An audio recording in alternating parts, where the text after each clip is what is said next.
She's accused of pulling off sophisticated scams, costing people hundreds of thousands of dollars. CBS 2 investigator Dorothy Tucker has been tailing her for months. Today, Dorothy caught up with the accused con artist, Candace Clark. Candace, don't you want to say something to all of those people who are accusing you of ripping them off? You know you have evidence to say that you're wrong. What's wrong with my story? Why do you say they're wrong? We apologize. Currently, there's no comment. She didn't answer Dorothy's questions and didn't answer to the charges in court either. The case was continued until next month. Dorothy takes a closer look at the accusations that date back at least 20 years and the cost to her accusers.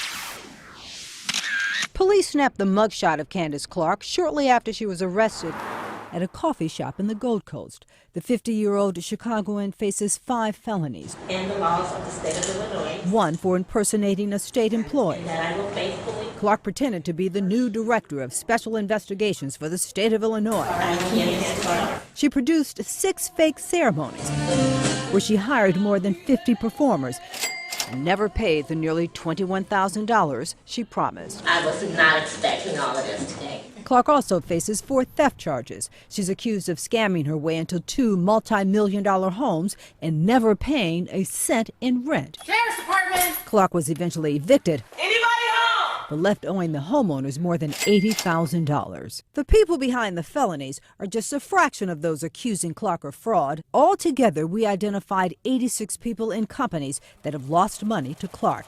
Added up, the total comes to a whopping $469,000. Get out of my face. We've tried repeatedly to ask Clark about her various scams. This is not the first time Clark has been arrested. Between 2008 and 2010, Clark was arrested 6 times in Chicago and 3 other suburbs. She's faced charges of theft, writing bad checks, and impersonating a police officer. The most Clark ever got was probation. This time, Clark's accusers are hoping the outcome is different. She needs to be in prison 20 years, 20 plus, but 20 years.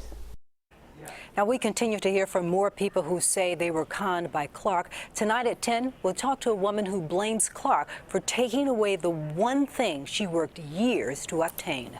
Reporting from the newsroom, Dorothy Tucker, CBS 2 Investigators. All right, can't wait to see what you got next, Dorothy. We'll see you at 10 o'clock.